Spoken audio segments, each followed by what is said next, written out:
Hello ಗೆಳೆಯರೆ, welcome to SSP Kannada channel. ಈ ಒಂದು ವಿಡಿಯೋದಲ್ಲಿ ಸಂಗೊಳ್ಳಿ ರಾಯಣ್ಣರ ಬಗ್ಗೆ 10 ಸಾಲುಗಳ ಪುಟ್ಟ ಮಾಹಿತಿ ತಗೋಣ. ಈ ಒಂದು 10 ಸಾಲುಗಳ ಪುಟ್ಟ ಮಾಹಿತಿ ಅಂತ ನಿಮಗೆ ಇಷ್ಟವಾದ್ರೆ ಒಂದು ಲೈಕ್, ಅನೇಕ ವಿಡಿಯೋ ಪ್ರೋತ್ಸಾಹ ತುಂಬಾ ಸಿಗುತ್ತೆ. ಇನ್ನೊಬ್ರು ಶೇರ್ ಮಾಡಿ ಸಾಧ್ಯ. ಇಂಥ ಅನೇಕ ವಿಡಿಯೋ ಚಾನಲ್ ಸಬ್ಸ್ಕ್ರೈಬ್ ಆಗಿ. ಹಾಗಾದ್ರೆ ಈ ಒಂದು ಮಾಹಿತಿಯ ಬಗ್ಗೆ ನಾನು ತಿಳಿಸ್ತಾ ಹೋಗ್ತೇನೆ, ಬನ್ನಿ. ಮೊದಲೇ ಒಂದು ಪಾಯಿಂಟ್ ನೋಡಿ. ಸಂಗೊಳ್ಳಿ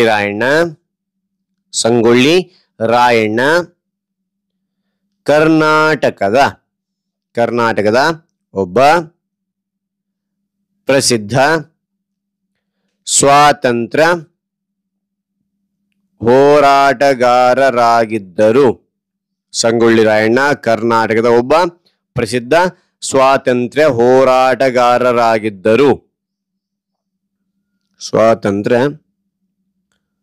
ಹೋರಾಟಗಾರರಾಗಿದ್ದರು. ಓಕೆನಾ? ಅದ ನಂತರ ಎರಡನೇ ಪಾಯಿಂಟ್ ನೋಡಿ. ಅವರು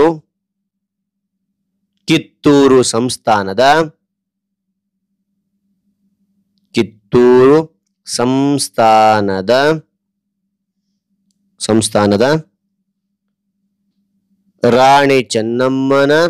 ರಾಣಿ ಚೆನ್ನಮ್ಮಳ ಅಥವಾ ಚೆನ್ನಮ್ಮನ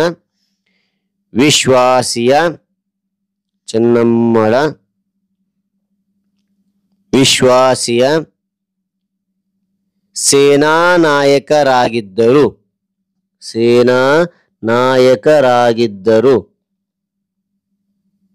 ಓಕೆ, ಅಂತ ಮೂರನೇ ಪಾಯಿಂಟ್. ಬ್ರಿಟಿಷರ ವಿರುದ್ಧ ಗೆರಿಲ್ಲಾ ಯುದ್ಧ ತಂತ್ರವನ್ನು ಬಳಸಿ ಹೋರಾಡಿದರು.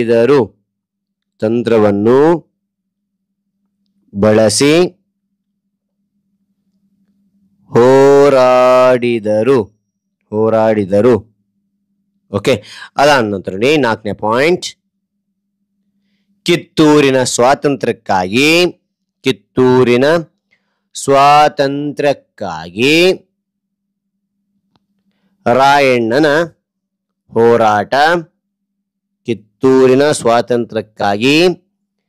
ರಾಯಣ್ಣನ ಹೋರಾಟ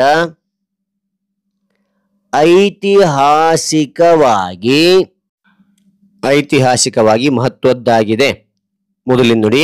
ಸಂಗೊಳ್ಳಿ ರಾಯಣ್ಣ ಕರ್ನಾಟಕದ ಒಬ್ಬ ಪ್ರಸಿದ್ಧ ಸ್ವಾತಂತ್ರ್ಯ ಹೋರಾಟಗಾರರಾಗಿದ್ದರು. ಅವರು ಕಿತ್ತೂರು ಸಂಸ್ಥಾನದ ರಾಣಿ ಚೆನ್ನಮ್ಮನ ವಿಶ್ವಾಸಿಯ ಸೇನಾ ನಾಯಕರಾಗಿದ್ದರು. ಮೂರನೇ ಪಾಯಿಂಟ್.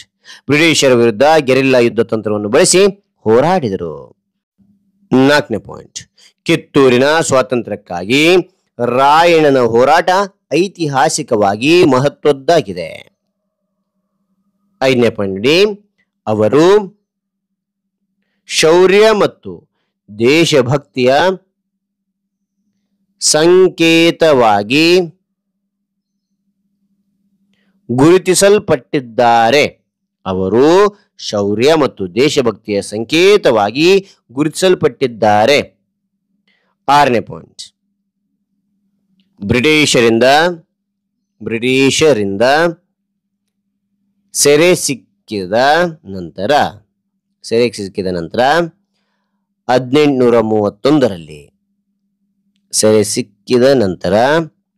1831ರಲ್ಲಿ ರಾಯಣ್ಣನನ್ನು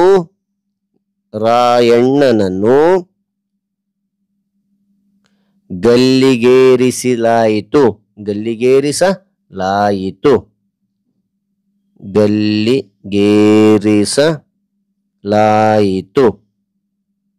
ಓಕೆ, ಆ ನಂತರ ಏಳನೇ ಪಾಯಿಂಟ್ ನೋಡಿ.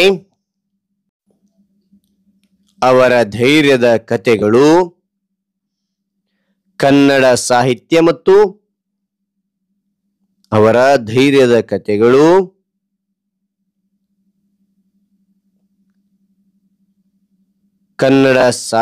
ಮತ್ತು ಜಾನಪದದಲ್ಲಿ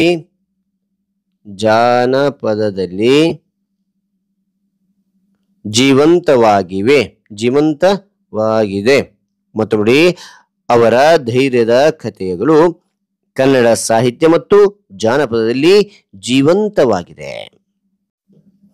ಅದ ನಂತರ 8ನೇ ಪಾಯಿಂಟ್ ನೋಡಿ, ರಾಯಣ್ಣನ ಹೋರಾಟವು ಕರ್ನಾಟಕದ ಜನರಿಗೆ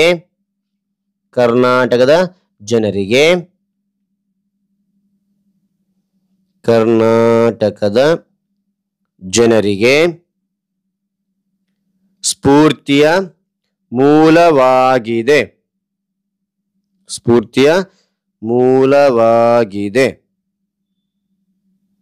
ರಾಯಣ್ಣನ ಹೋರಾಟವು ಕರ್ನಾಟಕದ ಜನರಿಗೆ ಸ್ಫೂರ್ತಿಯ ಮೂಲವಾಗಿದೆ.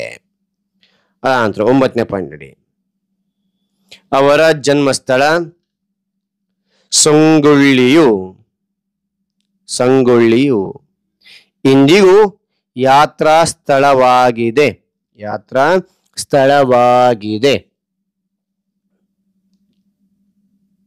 ನಂತರ ನೋಡಿ 10ನೇ ಪಾಯಿಂಟ್, ಸಂಗೊಳ್ಳಿ ರಾಯಣ್ಣನ ತ್ಯಾಗವು ಭಾರತದ ಸ್ವಾತಂತ್ರ್ಯ